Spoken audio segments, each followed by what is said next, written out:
qui m'a le plus marqué dans ma vie? Il y a beaucoup. C'est pas possible. Chaque livre apporte quelque chose, chaque auteur. Là, j'ai un trou. C'est l'histoire de la grande maison de Cherif Majdelani. Parce qu'en fait, comme on est de la même génération, lui et moi, je me reconnais pas mal dans ce qu'il raconte et c'est assez sympathique parfois d'être encore plus imprégné par une histoire quand on lit et on se retrouve dedans, quelque part indirectement. Voilà, mais je suis par exemple en train de relire La Belle du Seigneur de Cohen. Par exemple, ça c'est entre autres. Moi, je vous dirais tout simplement un livre qui m'a marqué depuis 2 ans, qui est Pelure d'oignon de Günter Grass. Alors là, on peut dire que vraiment ça marque. Essentiellement, c'est le fait d'avoir durant toutes ces années caché son identité, vu qu'il a appartenu à la jeunesse hitlérienne allemande. Mais d'un autre côté, c'est le premier qui a osé montrer comment ces jeunes Allemands ont vécu.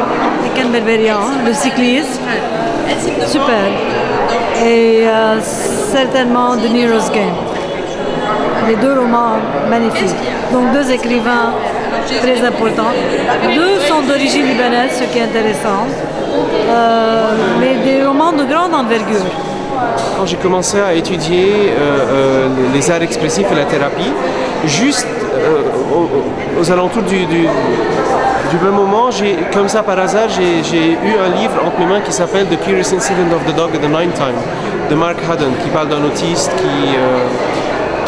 donc le bizarre incident du chien dans la nuit, qui parle d'un enfant autiste qui retrouve un chien mort dans le jardin de sa voisine. On lui dit que c'est lui qui l'a tué, et sa maman est morte, et son papa, tout ça, et on l'accuse et tout.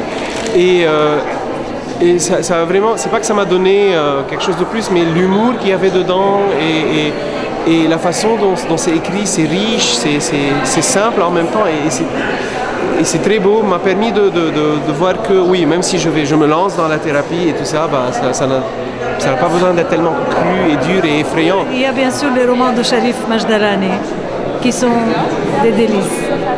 Le livre que le Suisse a écrit, qui a eu le prix Goncourt de l'Académie française, Joël Dickers, mais je lis très rarement. Donc c'est un livre qui m'a assez attiré. Parce que c'est une fiction policière qui est très bien ficelée. Mon livre préféré, c'est celui de Yasmina Reda, Heureux les heureux, parce qu'il sait exactement expliquer et toucher le problème du couple. À l'esprit, il me vient Saramago, l'Évangile selon Jésus-Christ, par exemple, qui m'a beaucoup rappelé Scorsese, le film de cinéma, parce que c'est toujours toute cette culture, tous ces arts qui s'entremêlent et qui font qu'on est tout le temps dans ce monde-là, pour moi. Bon, je suis dans ma période un peu François Mauriac actuellement, et bon, je pense que les questions qui s'interrogent sur Dieu, c'est quelque chose qui me parle actuellement. Aujourd'hui, à 40 ans, c'est quelque chose qui m'intéresse. Donc, ce rapport à l'existence de Dieu à travers des romans. Donc, voilà. Donc, je pourrais citer son roman L'Agneau. C'est un roman qui me revient là.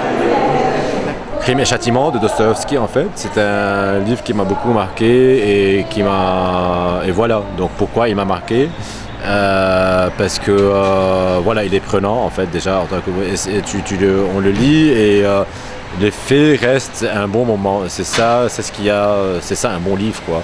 Donc un livre qui perdure dans son histoire, dans ses émotions et dans tout ce qu'il dit quoi.